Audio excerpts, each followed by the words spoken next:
Hi, I'm Mike Dano with Light Reading, and we're here at the big Mobile World Congress trade show in sunny and boilingly hot Las Vegas. I think it's about 100 degrees this morning. I sweat heavily on the way over here to the convention center today, but here we are today at the show, and we're speaking with Rajeev from Celona, and Celona is one of the many companies that's targeting the private wireless space, but I think it's fair to say that Celona is also one of the companies that has found a pretty significant amount of traction in this space already. I mean, you guys are just a few years old as a startup, but already have some several big things to talk about. And so here at this show, what are you guys talking about? What's the big topic on? Well, thank you, Mike. And yeah, Celona is certainly in an active space. Yeah. We'd like to say we still have a unique voice in this, but this week, over the last couple of days, we have announced the deal that we have done with the City of Las Vegas and NTT, which is very exciting. I think it's a one-of-a-kind network, but I do think it creates a template for where I think cities are going to go. I think they're going to create these networks that are going to be used for multiple social and economic things. So we are very excited about that one. But it also speaks, to be honest with you, about the breadth of use cases and networks that we are seeing. Just about 6 weeks back, we announced a major steel manufacturer that retrofitted their whole plant, got rid of the Wi-Fi with a private network, and saw an ROI in 2.5 months. Wow. Right? I mean, I've been in the networking industry for 3 decades now, and ROIs I've never seen anything like this. Yeah. So I think it's a pretty staggering time in the private network space, and I think we are finding some good traction, to your point. Yeah, cool, okay. And one of the things that I think that you've been talking about is the idea of neutral host. Yes. And so, I mean, is that a major topic of discussion among your customers, and particularly the deployment here in Vegas? It is. It is a topic of huge interest because I think we've all seen the statistics. In-building coverage continues to be really lagging. 5G we know is going to worsen this problem, so we all know there's a big problem looming.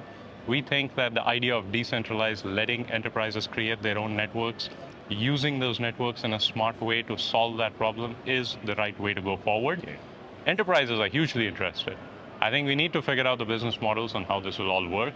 But I am highly encouraged because I think in the last 6 months, we've had at least 2 out of the 3 MNOs really leaning in.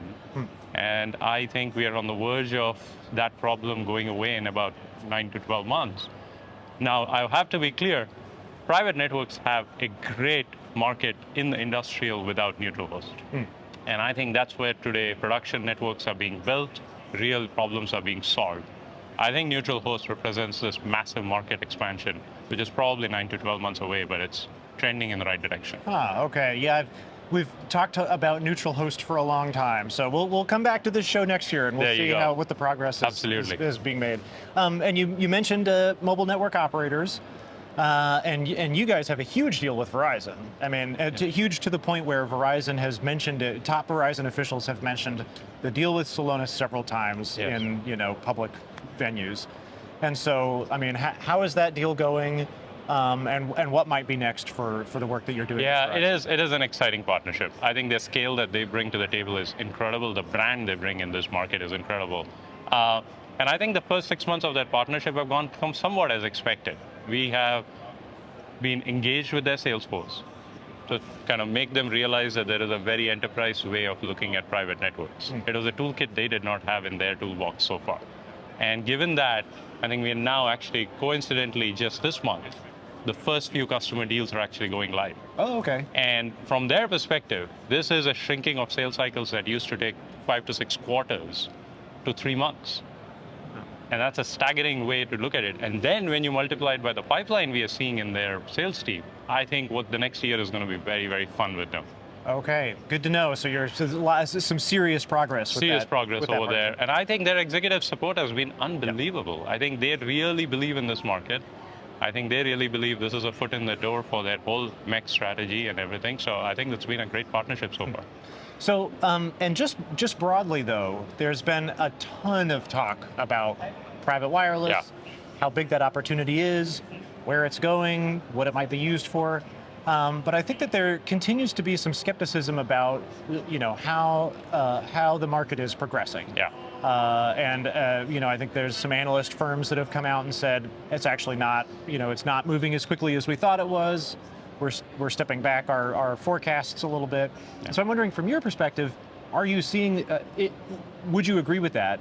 Are you seeing that in your own business and, I think our business is going exactly to projections. Okay. So I don't see a slowdown from our perspective. I think to be fair, we felt like we were probably a little over-optimistic in some of our projections, right, in general as a market.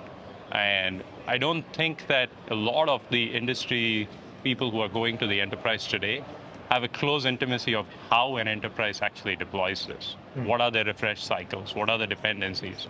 So I think that they've been in for a root shock, to be honest with you. And I think one of the things we have said since day one is the go-to-market channel has got to look like an enterprise networking company.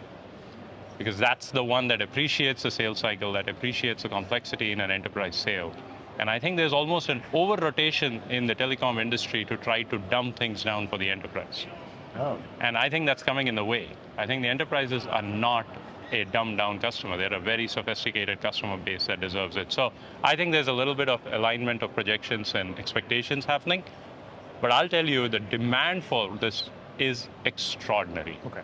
I think we need to get our act together as an ecosystem to start delivering solutions, and I think it'll just take off. So, and last question is that in the past few weeks, Amazon put out their, they sort of officially packaged up their private wireless thing.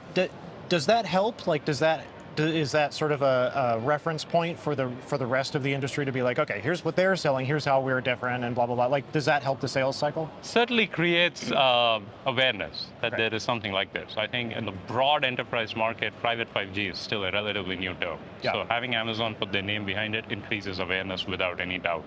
It is a brand new go-to-market for them to a completely different buyer. And so I don't see it yet in the ground level at an enterprise IT conversations. Okay. But there are CIOs who will wake up one day and say, hey, I read this, Amazon's doing something, what should we do? And we have had about 5 or 6 of those Global 2000 customer interests come in inbound, because they've looked at that, started researching private 5G, find something about Celona and say, well, this story feels more familiar. I can't understand what the others are saying. So I think in that way it helps. It helps create some real brand awareness for this market. Okay. Well, we'll leave it there then, Rajeev. Thanks so much for joining us today. I appreciate it. Thank you so much, All right, Mike. thanks. Pleasure. Great.